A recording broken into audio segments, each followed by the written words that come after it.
Hello everyone, this is Swati Singh. Welcome to Shreeji classes. Chemistry में class 12 का third chapter chemical kinetics में हम लोगों ने जीरो ऑर्डर कर लिया था।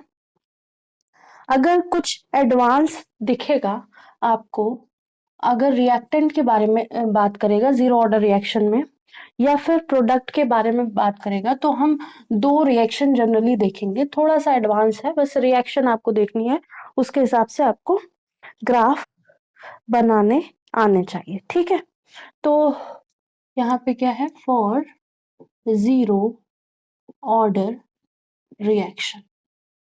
पहला, अगर हम रिएक्टेंट के पर्पस से कोई इक्वेशन लिखेंगे फॉर रिएक्टेंट्स, मतलब कि ए बी बना रहा है, ए कोई प्रोडक्ट बना रहा है, तो रिएक्टेंट के पॉइंट ऑफ व्यू से क्या इंटीग्रेटेड फॉर्म होगा या इंटीग्रेटेड इक्वेशन ऑफ होगा फर्स्ट ऑर्डर रिएक्शन का। या फिर अगर हम बात करें फॉर प्रोडक्ट, प्रोडक्ट मतलब प्रोडक्ट के पॉइंट ऑफ व्यू से जो हम एक इक्वेशन बनाएंगे वो, तो डायरेक्ट इक्वेशन ही लिखते हैं, C t is equal to C naught, और साथ में सी नॉट क्या है, इंटरसेप्ट। ठीक है, सी नॉट इनिशियल कंसंट्रेशन है और सी टी क्या है, concentration of reactant at time T. ठीक है, सी नॉट क्या है, कंसंट्रेशन ऑफ रिएक्टेंट इनिशियली। ठीक है, minus K naught T, minus K naught T, किसी भी टाइम पे concentration of reactant, initial concentration of reactant minus K naught T. ठीक है, तो यहां से रिएक्टेंट की क्या पता चल जाएगी, यहां से हमको रिएक्टेंट एट दैट टाइम पता चल जाएगा। ठीक है, कंसेंट्रेशन ऑफ दैट रिएक्टेंट, कोई भी रिएक्टेंट हो, एक हो, दो हो, ऐसा। ठीक है, अगर हम प्रोडक्ट की बात करेंगे तो यहाँ आ जाएगा C t is equal to C naught plus K naught t. ये प्रोडक्ट के रिस्पेक्ट में बात करेंगे तो कंसंट्रेशन एट टाइम टी ये आ जाएगा, रिएक्टेंट के रिस्पेक्ट में, प्रोडक्ट के रिस्पेक्ट में ये चेंज क्या देखने को मिलेगा, केवल हमें साइन का चेंज देखने को मिलेगा। ठीक है, अब जब हम लोग ये बात कर रहे थे फॉर जीरो ऑर्डर रिएक्शन, तो हम ये देखेंगे कि कुछ हमने ग्राफ देखे थे। ठीक है, अब जब ग्राफ देखे थे तो इसका भी ग्राफ देख लेते हैं, इसका भी ग्राफ देख लेते हैं for reactant and for product. तो जब हम रिएक्टेंट की बात करेंगे, तो अगर हम C t with respect to t, तो क्या होगा कि this is intercept, intercept positive है तो, और ये है स्लोप, स्लोप जो हमारा नेगेटिव है, स्लोप के आगे नेगेटिव, ये पूरा स्लोप है। ठीक है, एम है, तो ये जो है इस तरह से हमें ग्राफ देखने को मिलेगा। तो स्लोप या M is equal to minus K naught होगा। ठीक है, इंटरसेप्ट सी नॉट होगा। तो इस तरह से अगर ग्राफ गिवन है तो ग्राफ से भी हम पता कर सकते हैं वैल्यूज क्या क्या होंगी, और वो हम रख देंगे। ठीक है, और यहाँ पे अगर हम प्रोडक्ट की बात करते हैं तो ये जो स्लोप है वो पॉजिटिव है और इंटरसेप्ट भी पॉजिटिव है, तो हमारा graph C t with respect to t, concentration of reactant at time t with respect to time and concentration of product at time t with किसके रिस्पेक्ट में, टाइम के रिस्पेक्ट में हम यहाँ पे देखेंगे। और दिस इज अवर इंटरसेप्ट, और यहाँ पे स्लोप हमारा पॉजिटिव के नॉट होगा। तो इस तरह का ग्राफ भी देखने को मिलेगा। ठीक है,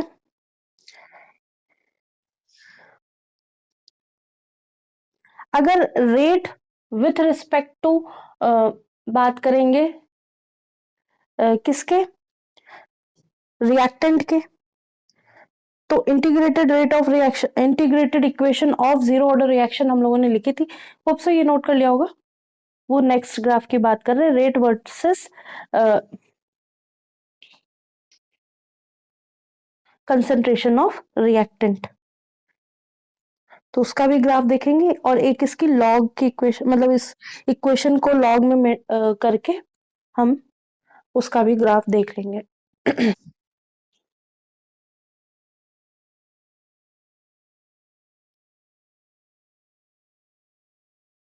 होप सो नोट कर लिया होगा, रब करते हैं।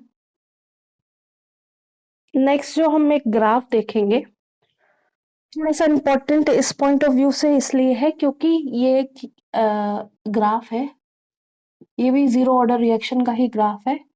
टी हाफ, हाँ टी हाफ नहीं लॉग लेंगे, log T half versus log of concentration of reactant, log of half lifetime of zero order reaction versus log of concentration of reactant।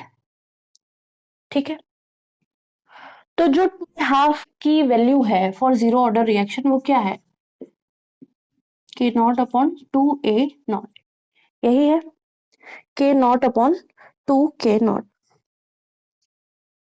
ठीक है, उल्टा लिख दिया, उल्टा लिख दिया है, ए अपॉन टू के नॉट होगा, ए अपॉन टू के नॉट ये होगा।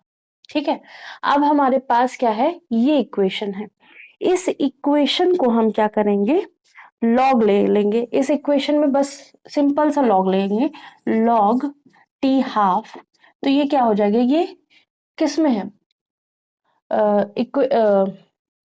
रेशियो फॉर्म में है या फिर कह सकते हैं पी बाय क्यू फॉर्म में है। तो जब पी बाय क्यू फॉर्म में है तो हम जो भी डिनोमिनेटर में होगा उसको माइनस लेके लॉग लगा देंगे, log A minus log to K not. ठीक है, अब जब हमने लॉग लिया है और हमको ग्राफ इसके और इसके बीच में बनाना है, ठीक है, तो हम एक बार रख के देख लेते हैं, y is equal to M X plus C. ठीक है, इक्वेशन ऑफ स्ट्रेट लाइन के उस पर रख लेंगे। ठीक है, तो y तो हमारा ये होगा, y एक्सेस पे हम क्या ले लेंगे, और वैसे भी अगर नहीं समझ में आ रहा हो y एक्सेस में क्या लेना है, तो जो भी ग्राफ पूछा गया उसमें जो पहला वाला है वो y पे रखेंगे। ठीक है, तो log टी हाफ, यहाँ हमने log टी हाफ दिया, यहाँ x क्या है, x है log a। ठीक है, x क्या है log a, बाद वाला x एक्सेस में रख लेंगे, और m कुछ नहीं दिख रहा है तो m क्या है 1 है। ठीक है, m अगर 1 है तो मतलब स्लोप पॉजिटिव है हमारा, इंटरसेप्ट नेगेटिव है, minus log to K not. ठीक है, अब ये जो ग्राफ है बहुत अच्छे से देखना, सी क्या है हमारा, इंटरसेप्ट है माइनस, सी है minus two, minus log to K not, minus log to K not. ठीक है, अब सारी कहानी जो है वो के नॉट की है, सारी कहानी क्या है, के नॉट की है। इसको एक मिनट देखो,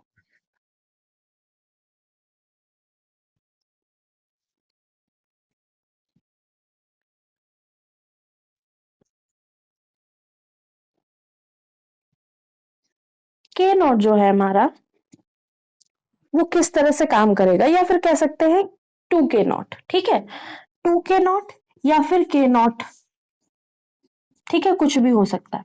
अगर टू के नॉट के बारे में बात करेगा तो टू के नॉट की वैल्यू कैसे होगी, अगर ये पूरी वैल्यू नेगेटिव आ गई तो ये तो पॉजिटिव आ जाएगा, ये पूरी वैल्यू जीरो आ गई तो ये तो जीरो हो जाएगा।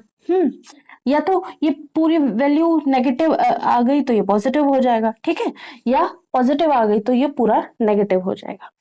ठीक है, तो सारा कुछ जो है वो डिपेंड करेगा किस पे, के नॉट पे, या तो हम टू के नॉट लिख लेते हैं या फिर हम K naught is equal to one by two लिख देंगे।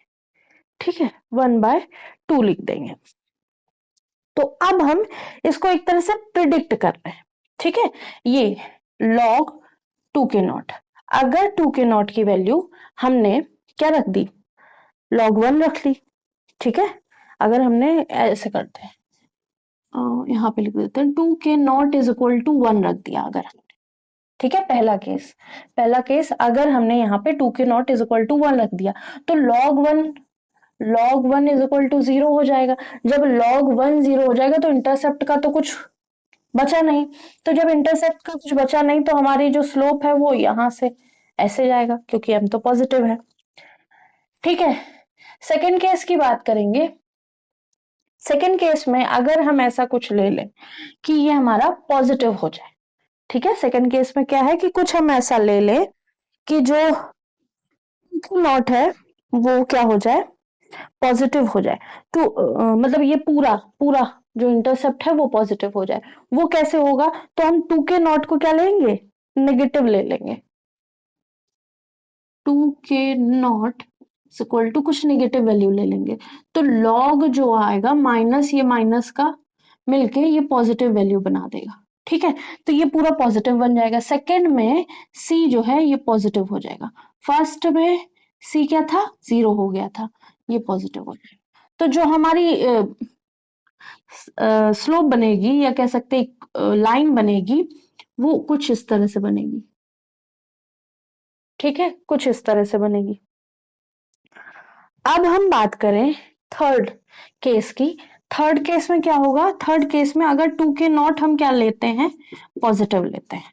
2k0 ये वाली वैल्यू पॉजिटिव लेते हैं तो ओवरऑल जो सी की वैल्यू हो जाएगी वो नेगेटिव हो जाएगी। जब ओवरऑल सी की वैल्यू नेगेटिव हो जाएगी तो क्या होगा, ये कुछ इस तरह से हमारा स्लोप होगा। ठीक है, तो यहां पे जो हमें ये समझना है कि यहाँ पे 2k0 इज इक्वल टू 1 है। ठीक है, और यहाँ पे 2k0 इज इक्वल टू कोई पॉजिटिव वैल्यू है, यहाँ पे 2k0 इज इक्वल टू कोई नेगेटिव वैल्यू है। जब हमने नेगेटिव 2k0 लिया तो जो c की वैल्यू आई वो क्या आई, पॉजिटिव आई, मतलब हमारा इंटरसेप्ट पॉजिटिव आया। जब हमने 2k0 एग्जैक्टली 1 रख दिया तो log 1 की वैल्यू 0 हो गई, तो कोई इंटरसेप्ट नहीं है। ठीक है, जब हमने 2k0 पॉजिटिव लिया तो ओवरऑल जो इंटरसेप्ट हमें मिल रहा था वो नेगेटिव मिल रहा था, तो जो इंटरसेप्ट की वैल्यू है वो नेगेटिव आ गई। ठीक है, तो इस तरह का हमें ग्राफ देखने को मिलेगा। कर रहे होंगे तो हम ये मान लेंगे कि ये जो प्लॉट है टी हाफ वर्सेस लॉग ए का वो एक ग्राफ नहीं 3 ग्राफ दे रहा होगा। ठीक है, और सारी चीजें किस पे डिपेंड करेंगी, इस पे डिपेंड करेंगी। तो हमें ये देखना है कि जो माइनस लॉग 2k0 है ये ओवरऑल 0 आ रहा है, ठीक है, या ओवरऑल नेगेटिव आ रहा है, या ओवरऑल पॉजिटिव आ रहा है, ये हमें देखना है। तो अगर k0 2k0 ये नेगेटिव है तो हमें क्या देखने को मिलेगा, ये पॉजिटिव देखने को मिलेगा, मतलब ऊपर देखने को मिलेगा, 0 से x0 y0 से नहीं शुरू होगा, या कह सकते हैं ओरिजिन से नहीं शुरू होगा। अगर ये 2k0 की वैल्यू 1 है तो 0 0 से हमारा स्लोप स्टार्ट होगा, और अगर 2k0 की वैल्यू कुछ पॉजिटिव है तो हमारा ये इंटरसेप्ट जो है नेगेटिव साइन की वजह से नेगेटिव हो जाएगा। ठीक है, इस ग्राफ में यही समझना था। ठीक है, होप सो ये इतनी चीजें समझ में आ गई होंगी।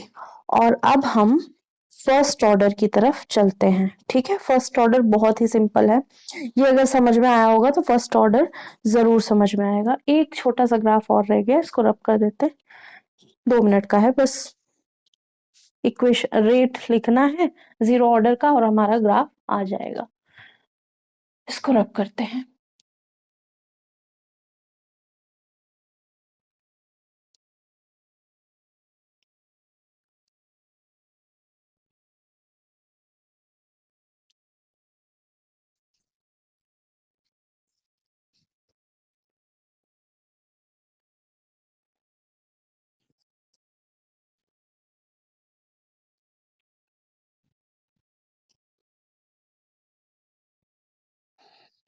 नेक्स्ट एक छोटा सा ग्राफ है, रेट वर्सेस एक्स। ठीक है, जब भी हम इक्वेशन लिखते हैं रेट की for 0 order reaction, rate is equal to क्या हो जाएगा, dx बाय dt। ठीक है, dx बाय dt इसको हम किसके बराबर लिख लेते हैं, k नॉट के बराबर लिख लेते हैं।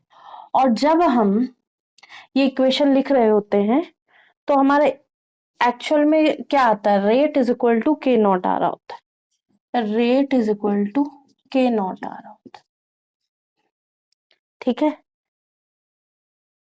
तो अब हम यहाँ इस इक्वेशन से जो ग्राफ बनाएंगे, इस इक्वेशन से ग्राफ क्या बनाएगा, रेट, रेट तो हमें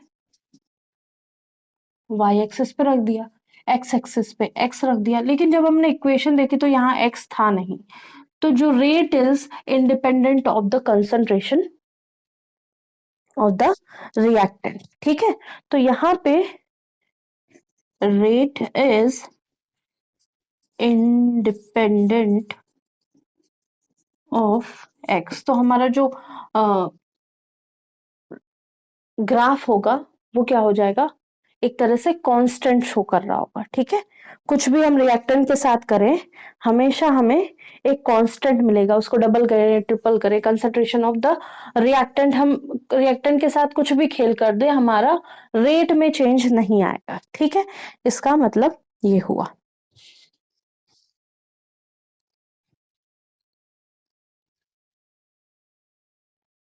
ठीक है, तो आपने सारी इक्वेशन लिख ली हैं, या फिर इसको ऐसे डायरेक्ट नहीं समझ पा रहे होंगे तो इंटीग्रेटेड इक्वेशन क्या थी of zero order reaction, x is equal to K naught T थी। ठीक है, और रेट क्या हो जाता है, rate is equal to D X by D T हो जाता है, और ये वाला t जो है इधर ले आते हैं। ठीक है, तो के नॉट इज इक्वल टू क्या हो जाएगा, x बाय टी हो जाएगा, ये हो जाएगा। तो यहां से भी ये तो रेट बता रहा है ना, rate change in concentration upon change in time, यही तो होता है रेट, और वो किसके बराबर है, के नॉट के बराबर है। तो के नॉट जब हम ये देखेंगे ये तो रेट के बराबर है, rate is equal to K not, यहाँ एक्स का कुछ रोल ही नहीं दिख रहा है, जब एक्स का कुछ रोल ही नहीं दिख रहा तो rate is independent of concentration of reactant, या फिर कह सकते हैं एक्स।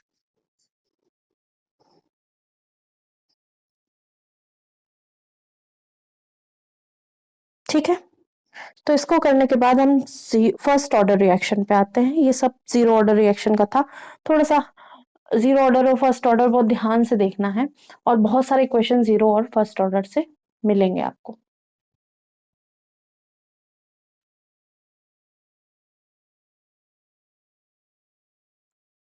तो अब हम फर्स्ट ऑर्डर रिएक्शन की बात करेंगे। फर्स्ट ऑर्डर रिएक्शन की जब हम बात करेंगे तो यहाँ पे बहुत सारी चीजें हैं देखने लायक। ठीक है, और बहुत ज्यादा इंपॉर्टेंट भी है। जितनी भी रेडियो एक्टिव रिएक्शंस होंगी वो सब फर्स्ट ऑर्डर रिएक्शन के ही उससे हो रही होती हैं। ठीक है, जिस तरह से फर्स्ट ऑर्डर रिएक्शन वर्क करेगी वैसे ही सारी रेडियो एक्टिव रिएक्शंस होंगी, या फिर कह सकते हैं जो रेडियो एक्टिविटी होगी वो सारी इसी तरह हो रही होंगी।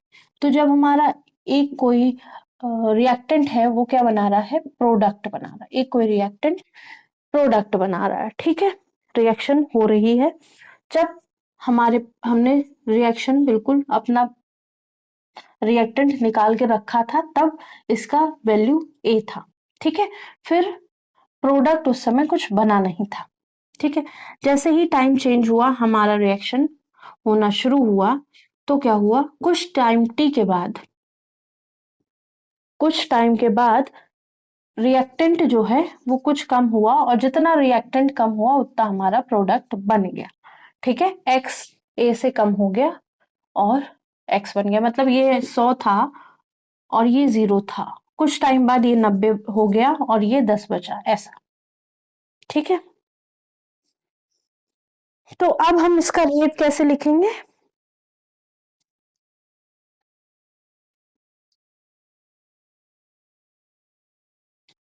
ये इसका रेट कांस्टेंट, रेट क्या होता है, rate of change of concentration with time, rate constant into A. ठीक है, ये हो गया रेट।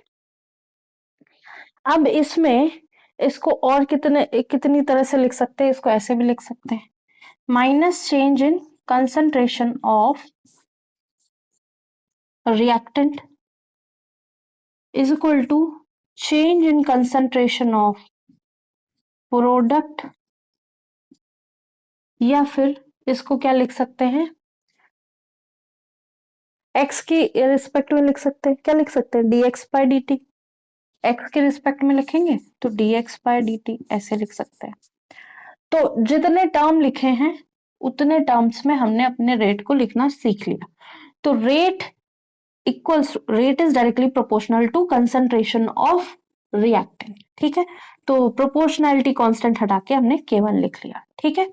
और रेट किसके बराबर हो सकता है, rate is equal to rate of consumption of reactant, ठीक है। कंजम्पशन हो रहा है तो नेगेटिव साइन। और क्या लिख सकते हैं, rate is equal to rate of formation of product, ठीक है, या फिर speed of formation of product. तो फॉर्मेशन हो रहा है तो पॉजिटिव साइन ले लिया, बस इतना। और यहाँ पे x बन रहा है तो यहाँ पे भी पॉजिटिव है, x बन रहा है, ठीक है, rate of formation of x या x के बनने की स्पीड। तो ये सारी चीजें हमें रेट बता रही हैं, ठीक है।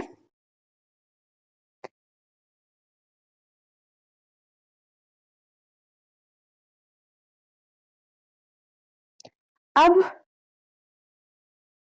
अगर हम ये चीजें हटा दें, रेट इज इक्वल टू क्या लिखते हैं, rate is equal to K1A is equal to dx by dt लिख सकते हैं, इजीली लिख सकते हैं, सबको समझ में आ गया होगा, ठीक है।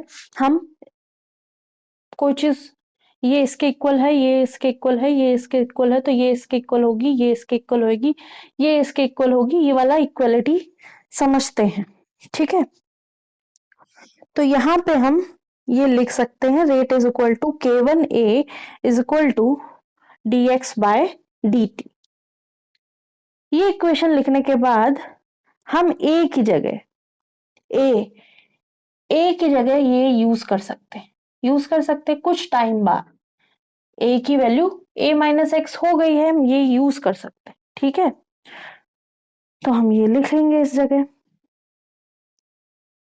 तो इसको हम यहाँ लिखते हैं, K1 a minus X is equal to dx by dt लिख सकते हैं। बहुत इजीली हम इसको समझ रहे हैं कि इसको हमने a की जगह वैल्यू रख दी, केवल a की जगह a माइनस एक्स की वैल्यू रख दी, ठीक है।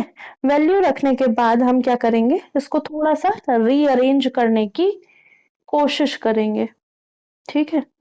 तो रीअरेंज करेंगे तो क्या लिखेंगे, इसको इधर भेज देंगे, इसको इधर भेज देंगे, तो इसको लिखेंगे dx upon a minus X is equal to K1 dt, ठीक है। बस dt को इधर भेज दिया, इसको इधर भेज दिया, ठीक है। या फिर इसको इस ऐसे लिखना चाहे जैसे ऊपर लिखा है उसी तरह, कैसे लिखेंगे,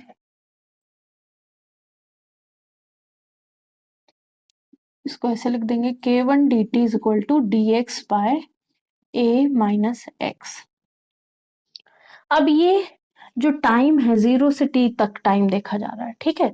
तो हम इस पूरी इक्वेशन को इंटीग्रेट कर देंगे 0 से टाइम t तक, K1 dt is equal to 0 से जितना, अब यहाँ पे टाइम है, ठीक है, जो टाइम चेंज हो रहा है मतलब हम पूरा टाइम ले रहे हैं, और इस जगह पे क्या है, x है, x किसके रिस्पेक्ट में है, s ये इसका है, ये इसके रिस्पेक्ट में है ना, x बन रहा है, x बनने के रिस्पेक्ट में, तो x 0 से कहां तक हो जाएगा, x की वैल्यू क्या बता रही है, रिएक्टेंट के बारे में या कह सकते हैं प्रोडक्ट के बारे में बात कर रही है, तो इस जगह हम x लिख लेंगे, ठीक है।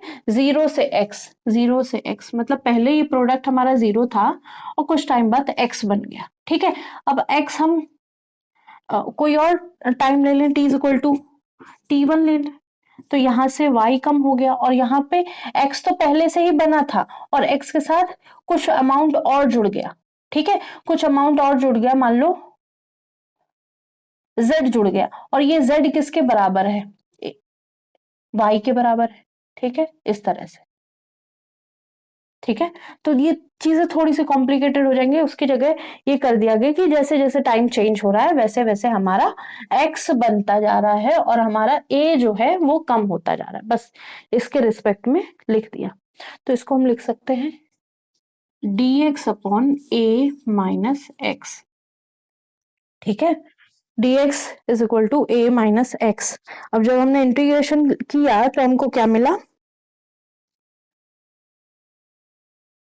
हमको मिला k1t, ठीक है, लोअर कंसंट्रेशन, लोअर लिमिट और हायर लिमिट, तो यहाँ पे आ जाएगा टी, टी को 0 से टी तक ले जाएंगे तो 0 का तो 0, टी का टी हो जाएगा, ये हो जाएगा log 1 बाय ए माइनस एक्स, log 1 बाय, या फिर ln 1 अपॉन ए माइनस एक्स आ जाएगा क्योंकि हमने इंटीग्रेशन किया है। तो इसको हम लिख सकते हैं ln 1 अपॉन ए माइनस एक्स, ठीक है। अब यहाँ पे भी हम लोअर लिमिट और हायर लिमिट रखेंगे, ठीक है, इसको पूरे को क्या कर देंगे, लोअर लिमिट 0 से x रखेंगे, मतलब x की वैल्यू पहले हम 0 x रखेंगे और उससे लोअर लिमिट माइनस कर देंगे, इसको हटा दें, यहीं लिख देते हैं k1, ये अलग है, ठीक है। k1t is equal to ln 1 upon a, ठीक है, 1 अपॉन ए, एक्स की वैल्यू हमने क्या रखी है, x रखेंगे माइनस x, और साथ में माइनस 1 अपॉन ए, एक्स की वैल्यू 0, 1 अपॉन ए, ये रखते हैं, ठीक है। इस तरह से हमने रख लिया और साथ ही हम इस इक्वेशन को कैसे लिख सकते हैं, क्योंकि ln के बाद ये माइनस साइन है, तो ये वाला हमने पढ़ा था कि ln x अपॉन वाई इज इक्वल टू कितना हो जाता है, ln x minus ln y, ऐसे लिख सकते हैं। तो इसको भी हम कुछ इसी तरह लिख लेंगे, k1 t is equal to ln ये a upon a minus X आ जाएगा, ठीक है। ये क्या है, डिनोमिनेटर में आ जाएगा और इसको न्यूमरेटर में रख देंगे, किस तरह रखेंगे यहाँ देख लेते हैं, ln 1 upon a minus x, इसके भी डिवीजन में 1 अपॉन a आया, ठीक है, तो ये कैसे लिखा, 1 upon a minus X upon 1 by a, तो ये यहाँ चला जाएगा, ये यहाँ चला जाएगा, तो कितना होगा a upon a minus x, ये हो गया। तो ये है equation of first order reaction, ठीक है, equation of first order reaction. Small a क्या है, इनिशियल कंसंट्रेशन, स्मॉल क्या a क्या है, इनिशियल कंसंट्रेशन, इस अपॉन a माइनस एक्स क्या है, रिमेनिंग कंसंट्रेशन ऑफ रिएक्टेंट या फिर रिमेनिंग कंसंट्रेशन, ठीक है, या फिर कह सकते हैं आफ्टर टी टाइम जो लेफ्ट कंसंट्रेशन ऑफ रिएक्टेंट है वो, ठीक है। तो होप सो ये दिख रहा होगा, नहीं दिख रहा तो हम ऊपर फिर से लिख देंगे।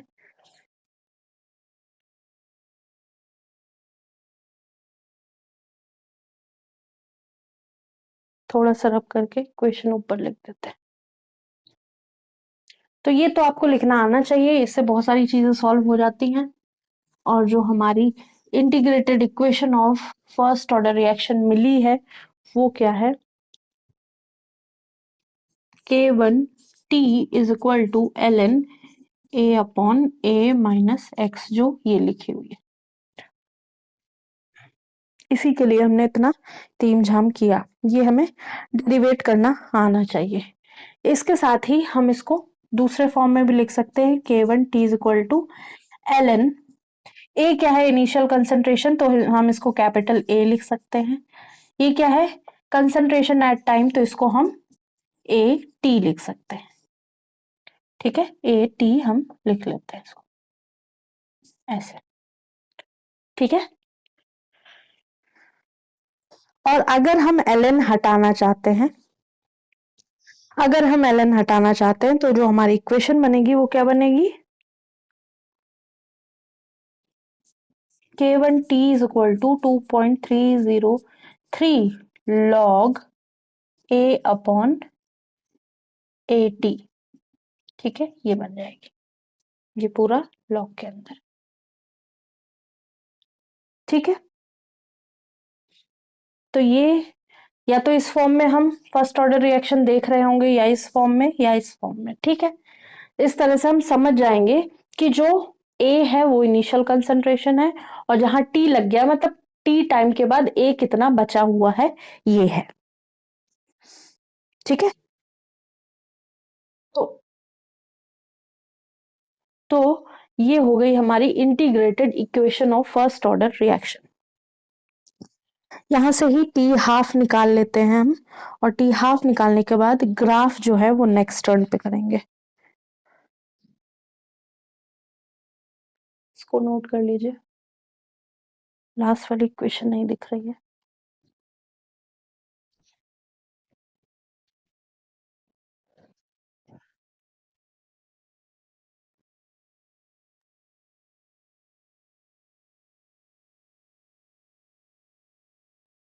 तो ये जो नीचे लिखी है वो क्या है, K1 T is equal to 2.303 log A upon AT, ठीक है। पूरी डिराइव होके हम लोगों ने डिराइव करके लिख दी है। अब फर्स्ट ऑर्डर रिएक्शन में ही हम क्या देखेंगे, टी हाफ।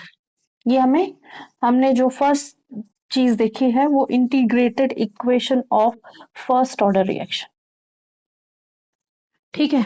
अब हम इसी इक्वेशन में क्या बस टी हाफ पुट कर देंगे, मतलब कि जब हमने देखा कि कुछ टाइम बाद वो जो रिएक्शन है वो या रिएक्टेंट है उसकी अमाउंट आधी हो गई है, ठीक है, रिएक्टेंट की अमाउंट आधी हो गई है, तो उस समय जो इक्वेशन बनेगी वो क्या होगी। तो ए जो है वो प्रोडक्ट बना रहा था पी, ठीक है, इनिशियली ये ए था, ये 0 था, ये t इज इक्वल टू 0। कुछ टाइम t के बाद ये a माइनस एक्स हो गया, ये x हो गया, कुछ और टाइम बीता, तो क्या हुआ कि ये एग्जैक्टली आधा हो गया, ठीक है। तो कुछ और टाइम जब t हाफ पहुंचा तो ये क्या हो गया, a/2 हो गया, और ये भी a/2 हो गया, ये हो गई हमारी x की वैल्यू, ठीक है। x लिख दो, y लिख दो, ठीक है। तो वो हमारी हो गई x। तो अब जो हमारी इंटीग्रेटेड इक्वेशन थी वो क्या थी, K1T is equal to ln A naught by AT, ठीक है। तो A नॉट भी लिखा हो सकता है, सिंपली A लिखा हो सकता है, तो आपको ध्यान रखना है कि वो इनिशियल कंसंट्रेशन की बात कर रहा है। अब हमारा ये है रेट कांस्टेंट, और टाइम जो हो गया है टी हाफ हो गया है, इज इक्वल टू ln जो A नॉट की वैल्यू है, जो A नॉट इनिशियली है वो क्या है, A है, और अब टी हाफ टाइम पे इसका जो कंसंट्रेशन हो गया वो क्या हो गया है, A/2 हो गया है, ठीक है। तो K1 T half is equal to ln, ये से A कैंसिल, ln2 हो गया। तो टी हाफ की वैल्यू क्या हो गई for first order reaction, ln2 upon K1, ठीक, और ln2 की वैल्यू हम 0.693 लिख देंगे, ठीक है, या 2.303 log 2 लिख देंगे, ठीक है। तो T half is equal to कितना हो जाएगा, 0.693 upon K1, this is the T half of zero order reaction. अभी जैसे 4 नंबर में या 2 नंबर में ऐसे क्वेश्चन आ गए, तो इसमें जो डेरिवेशन है वो आप लिखेंगे कि we know that initially concentration of reactant is A, product is 0, after time T concentration of reactant is A minus X and product form is X, after after some other time या further T is equal to T half and reactant remain half of its initial concentration and product become half। ठीक है, product भी half बन गया है। ठीक है, आधा रिएक्टेंट यूज हो चुका है, आधा रिएक्टेंट यूज हो चुका है। तो यहाँ पे तो हम इसकी तो बात ही नहीं कर रहे थे, हम ये इसकी बात कर रहे थे कि हमने इनिशियली ए लिया था और आधे कुछ टाइम बाद ये पूरा का पूरा आधा बचा है, और उस आधा जो बचा है उसको हमने टी हाफ नाम दे दिया कि इतने टाइम के बाद ये आधा रिएक्शन कर चुका होगा रिएक्टेंट, तो हमने उसी को ही ले लिया बस। ठीक है, इसको करने के बाद हमें टी हाफ की वैल्यू आ गई। ठीक है, जो इतनी है। अगर टी 100% की वैल्यू निकालेंगे यहाँ, तो टी 100% की वैल्यू इंफिनिटी आएगी, ये ध्यान रखना फॉर फर्स्ट ऑर्डर रिएक्शन। ठीक है, तो होप सो आज की क्लास समझ में आई होगी। ठीक है, नेक्स्ट क्लास में फर्स्ट ऑर्डर रिएक्शन के सारे ग्राफ करेंगे। ठीक है, तो ये जो डेरिवेशन है बहुत इजी है, और इसके लिए अगर लैंग्वेज लिखनी है तो आप अपने मन से लिख सकते हैं या बुक की फॉलो कर सकते हैं, कोई इसमें गलत बात नहीं है। ठीक है, होप सो आज की क्लास समझ में आई होगी। लाइक कीजिएगा, सब्सक्राइब कीजिएगा, शेयर कीजिएगा, बताइएगा क्लासेस कैसी लग रही हैं, और इस क्लास में जो भी चीजें हुई हैं वो बहुत इंपॉर्टेंट है। ठीक है, इसके नेक्स्ट वाली भी बहुत इंपॉर्टेंट होगी, क्योंकि इसके सारे ग्राफ होंगे। फिर सेकेंड ऑर्डर थर्ड ऑर्डर का जो जनरल इक्वेशन, मतलब एक जनरल इक्वेशन लिखवा दी जाएगी जिससे हम बता सकते हैं कि फर्स्ट ऑर्डर रिएक्शन तो सबसे अलग होती है, तो उसका सब कुछ याद रखना है। सेकंड थर्ड फोर्थ उसके बाद जितने भी ऑर्डर की रिएक्शन होंगी उनके लिए टी हाफ के लिए भी जनरल इक्वेशन होगी, और उनके कंसंट्रेशन के लिए भी जनरल इक्वेशन होगी, उनके रेट निकालने के लिए भी जनरल इक्वेशन होगी। तो वो सारी जो बातें हैं वो नेक्स्ट टर्न करेंगे। आज के लिए इतना ही, थैंक यू।